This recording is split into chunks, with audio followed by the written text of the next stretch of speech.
धर्मशाला छात्रा मौत, अशोक सर ने बताया 3rd ईयर की स्टूडेंट ने की थी रैगिंग, सहपाठी के बड़े खुलासे, पहले भी सुसाइड का प्रयास। नमस्कार, मैं रमनप्रीत, आप देख रहे हैं नवतेज टीवी। यह मामला उस वक्त गर्मा गया जब छात्रा का अपनी मौत से पहले कथित तौर पर रिकॉर्ड किया गया एक वीडियो सोशल मीडिया पर वायरल हो गया। वीडियो में पीड़िता ने संबंधित प्रोफेसर पर अभद्र हरकत और मानसिक उत्पीड़न करने और विरोध जताने पर धमकाने के आरोप लगाए थे। आइए सुनाते हैं आपको पीड़िता ने क्या कहा। इससे मारा, बोतल से मारा, डंडे से मारा, बोतल से मारा था एक दीदी ने कॉलेज में ना, सिर में, है ना। और उसके साथ में कौन था? और जो मोनिका थी वो भी साथ में थी। मोनिका, हाँ वो भी मिली थी उनके साथ। हाँ, मेरे को पढ़ने नहीं देती थी। अच्छा। मेरे को पढ़ाने में भी दिक्कत करती थी। क्या बोलती, फेल हो गई है तू? तो फेल तो बोलना सारे होते हैं। तुम लोगों ने ऐसे किया मेरे साथ, तो तुम लोग कौन से आगे बढ़ जाओगे? ऐसे किया मम्मी, ऐसे किए तेरे साथ? और कुछ? और बता क्या किया तेरे साथ? बता मेरा बच्चा, बता। दिल में मत रख। वो सिर्फ 19 साल की थी। सुनहरे भविष्य का सपना संजोए धर्मशाला के सरकारी कॉलेज पहुंची थी। उसे कहां पता था कि मौत उसका इंतजार कर रही है। पढ़ लिख कर अफसर बनने का सपना देखने वाली बेटी कहां जानती थी कि वह दूसरी छात्राओं की रैगिंग, मारपीट और प्रोफेसर की बुरी नजर का शिकार होने वाली है। 26 दिसंबर को लुधियाना के एक अस्पताल में इलाज के दौरान उसने दम तोड़ दिया। बेटी तो चली गई, लेकिन परिवार के लिए छोड़ गई कभी न भूलने वाला जिंदगी भर का गम।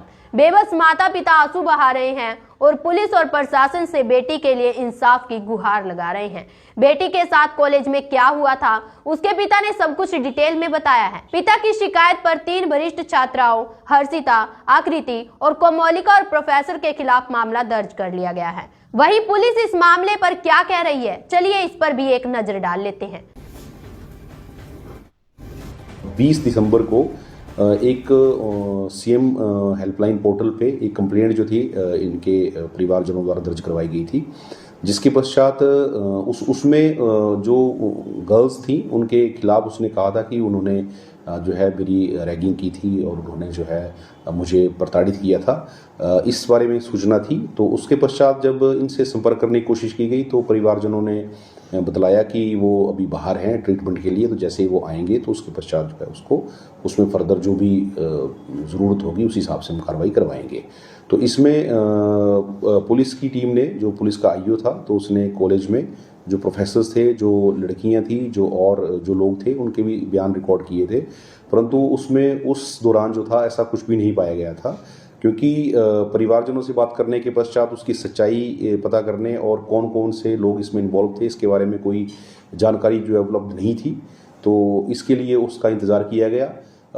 अभी जैसे पता चला जब ये वीडियो वायरल हुए हैं उसके पश्चात जो है पुलिस ने संपर्क किए परिवारजनों से, तो परिवारजन घर पे पाए गए और उन्होंने फिर उसके बाद बयान लिखवाया है, जिसके बाद ये एफआईआर दर्ज जो है और एक जो प्रोफेसर हैं उनके ऊपर जो है ये एफआईआर दर्ज की गई है।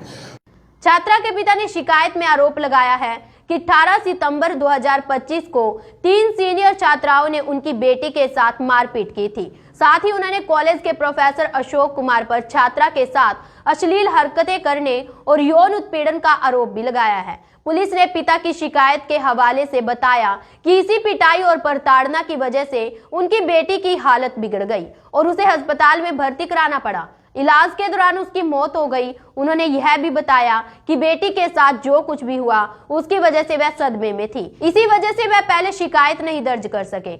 इस बीच आरोपी प्रोफेसर ने अपने ऊपर लगे सभी आरोपों से इनकार किया है। कुछ शिक्षकों ने प्रोफेसर का समर्थन किया है और उनका कहना है कि छात्र ने पिछले शैक्षणिक स्तर में उनसे पढ़ाई की थी और वह वर्तमान स्तर में उनकी छात्रा नहीं है। हिमाचल प्रदेश के धर्मशाला कॉलेज में छात्रा की मौत मामले में अब एक और नया मोड़ आया है। आरोपी छात्राओं में से एक ने सामने आकर कई खुलासे किए हैं। आरोपी छात्रा का कहना है कि मामले में मृतिका व उसकी सहेली के मोबाइल फोन की गहनता से जांच होने पर तस्वीर स्पष्ट रूप से सामने आएगी। मामले में सामने आई आरोपी छात्रा का वीडियो इंटरनेट मीडिया पर भी वायरल हो रहा है, जिसमें वह कह रही है कि मृतिका ने पहले आत्महत्या का भी प्रयास किया था। मृतिका के साथ अपनी व उसके पिता की बातचीत का भी जिक्र इस वीडियो में किया गया है। आरोपी छात्रा ने कहा कि मामले में मेरा सहित 3 लड़कियों का नाम लिया जा रहा है। मृतिका फर्स्ट ईयर में उसकी बैचमेट थी। हमने न तो कॉलेज में रैगिंग देखी है और न ही कोई रैगिंग हुई है। पता नहीं ये आरोप क्यों लगा रहे हैं। छात्रा का कहना है कि पहले ही उसकी मृतिका के साथ कभी बात नहीं हुई। अन्य छात्राओं के माध्यम से उसके साथ जान पहचान व बात हुई थी। हमें प्रोफेसर अशोक सर ने बताया कि मृतिका की किसी 3rd ईयर की छात्रा ने रैगिंग की है। मृतिक छात्रा को न्याय मिलना चाहिए, लेकिन हमने कभी भी रैगिंग नहीं की है। अशोक सर ने हमें फर्स्ट ईयर में पढ़ाया है। सर के साथ कभी अनकंफर्टेबल नहीं हुई। आरोपी छात्रा का कहना है कि जब वह फर्स्ट ईयर में थी तो मृतिक छात्रा ने फोन किया था कि मैं सुसाइड करने जा रही हूँ। उस वक्त उसे बचाने की कोशिश की गई। उस वक्त उसके पिता को फोन किया गया था कि आपकी बेटी आत्महत्या करने जा रही है। मृतिका के पिता स्ट्रिक्ट हैं और उनसे बहुत ज्यादा डरती थी। वह डरी डरी सी रहती थी। उसके फोन की अच्छे से जांच की जाए। मृतिक छात्रा को ही नहीं, प्रोफेसर सहित हम सभी को न्याय मिलना चाहिए। मृतिका व उसकी सहेली के मोबाइल फोन से ही सारी बातें सामने आएंगी। कॉलेज में कथित रैगिंग व मारपीट के बाद छात्रा अवसाद में चली गई थी और उसके बाद 26 दिसंबर को उसकी लुधियाना के अस्पताल में मौत हो गई। 30 के बाद मृतिका का अंतिम वीडियो वायरल हुआ और उसके बाद पड़ताल तेज हुई। धर्मशाला पुलिस ने 1 जनवरी को सहायक प्रोफेसर सहित 4 छात्राओं के खिलाफ मामला दर्ज किया। अब मामले की पड़ताल की जा रही है। प्रोफेसर को निलंबित किया गया है। इसके अलावा विभिन्न एजेंसियों ने इस मामले पर गंभीरता से जांच करने के आदेश दिए हैं।